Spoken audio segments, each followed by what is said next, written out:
Hi everybody, Pastor Bob again. Did you miss me? Okay, for those of you that are following along, the sections we're reading today are Jesus before Pilate, Jesus before Herod, and Jesus sentenced to death. Then the assembly rose as a body and brought Jesus before Pilate. They began to accuse him, saying, "We found this man perverting our nation, forbidding us to pay taxes to the emperor, and saying that he himself is the Messiah, a king." Then Pilate asked him, "Are you the king of the Jews?" He answered, "You say so."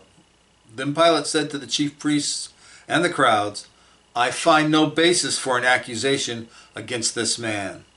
But they were insistent and said, "He stirs up the people by teaching throughout all Judea, from Galilee where he began, even to this place." When Pilate heard this, he asked whether the man was a Galilean. And when he learned that he was under Herod's jurisdiction, he sent him off to Herod, who was himself in Jerusalem at that time. When Herod saw Jesus, he was very glad, for he had been wanting to see him for a long time, because he had heard about him and was hoping to see him perform some sign. He questioned him at some length, but Jesus gave him no answer. The chief priests and the scribes stood by, vehemently accusing him. Even Herod, with his soldiers, treated him with contempt and mocked him. Then he put an elegant robe on him and sent him back to Pilate. That same day, Herod and Pilate became friends with each other. Before this, they had been enemies. Pilate then called the chief priests, the leaders, and the people, and said to them, "You brought me this man as one who is perverting the people, and here I have examined him in your presence, and have not found this man guilty of any of your charges against him. Neither has Herod, for he sent him back to us. Indeed, he has done nothing to deserve death. I will therefore have him flogged and release him." Then they all shouted out together, "Away with this fellow! Release Barabbas for us!" This was a man who had been put in prison for an insurrection that had taken place in the city and for murder. Pilate, wanting to release Jesus, addressed them again, but they kept shouting, "Crucify him! Crucify him!" A third time he said to them, "Why? What evil has he done? I have found in him no ground for the sentence of death. I will therefore have him flogged and then release him." But they kept urgently demanding with loud shouts that he should be crucified, and their voices prevailed. So Pilate gave his verdict, and their demand should be granted. He released the man they asked for, the one who had been put in prison for insurrection and murder, and he handed Jesus over as they wished. Well, that's a pretty straightforward thing. One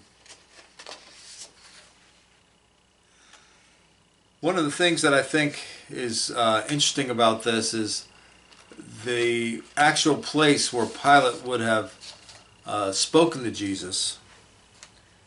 I guess people weren't as tall back then, because although I can fit in there very nicely, there are several people, like Carl, for example, who would have to duck his head the whole time. And yes, they have excavated that area. That area was the command center for the Romans, and that's where Pilate had his office, and that's where Pilate talked to him. Then you could go out from there onto a balcony to face the crowd. You know, Luke doesn't do the whole scene the same kind of service that some of the other writers do, but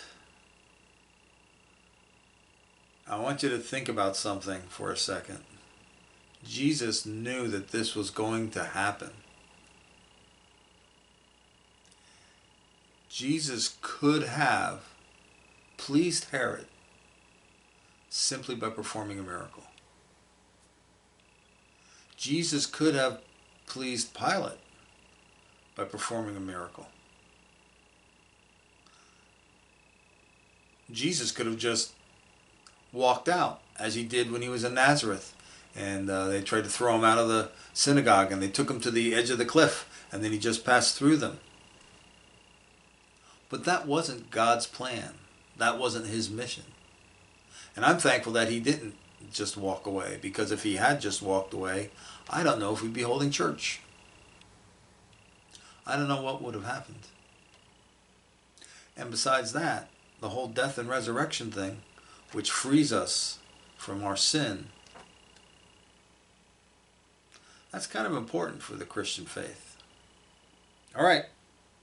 I will be back tomorrow.